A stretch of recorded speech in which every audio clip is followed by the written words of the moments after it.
আসন্ন ত্রয়োদশ জাতীয় সংসদ নির্বাচনে 153 জন প্রার্থীর কাছে রয়েছে বৈধ আগ্নেয়াস্ত্র, যার মধ্যে 103 জন ব্যবসায়ী। যদিও এসব ব্যবহার করা যাবে না 14 ফেব্রুয়ারি পর্যন্ত। অন্যদিকে নির্বাচন সামনে রেখে সরকার সিদ্ধান্ত নিয়েছে ঝুঁকিপূর্ণ ব্যক্তিদের গানম্যান দেয়ার। বিশ্লেষকরা বলছেন, নির্বাচন সুষ্ঠু করতে নিরাপত্তার জন্য সর্বোচ্চ গুরুত্ব দিতে হবে। 2026 সালের ফেব্রুয়ারি মাসের 12 তারিখ রোজ বৃহস্পতিবার ত্রয়োদশ জাতীয় সংসদ নির্বাচনের তফসিল ঘোষণার পরদিন গুলিবিদ্ধ হন ইনকিলাব মঞ্চের মুখপাত্র ও ঢাকা ৮ আসনের প্রার্থী হতে চাওয়া শরীফ ওসমান হাদী। ওই ঘটনার পর থেকেই নিরাপত্তা নিয়ে শঙ্কা দেখা দেয় সম্ভাব্য প্রার্থী ও বিভিন্ন রাজনৈতিক দলের নেতাকর্মীদের মধ্যে।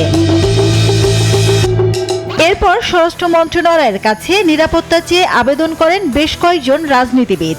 আবার নির্বাচন কমিশনের কাছেও অনেক প্রার্থী নিরাপত্তা চেয়েছেন। আবেদনের প্রেক্ষিতে ইতোমধ্যে 20 জনকে দেয়া হয়েছে গানম্যান।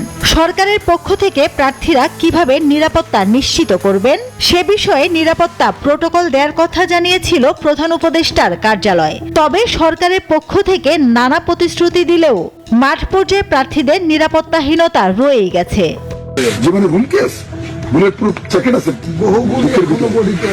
নির্বাচন সামনে রেখে অবৈধ অস্ত্র উদ্ধার, সন্ত্রাসীদের গ্রেফতার সহ ইসি নানা ধরনের নির্দেশনা দিলেও এক্ষেত্রে দৃশ্যমান অগ্রগতি নেই।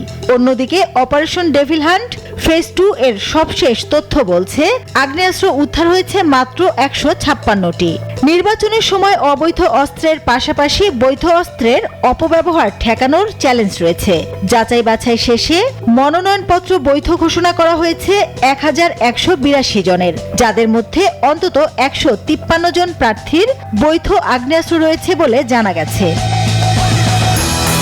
পদ্মা সেতু, মেট্রো রেল এবং এলিভেটেড এক্সপ্রেসওয়ে নির্মাণের গর্বিত অংশীদার বসুন্ধরা সিমেন্ট।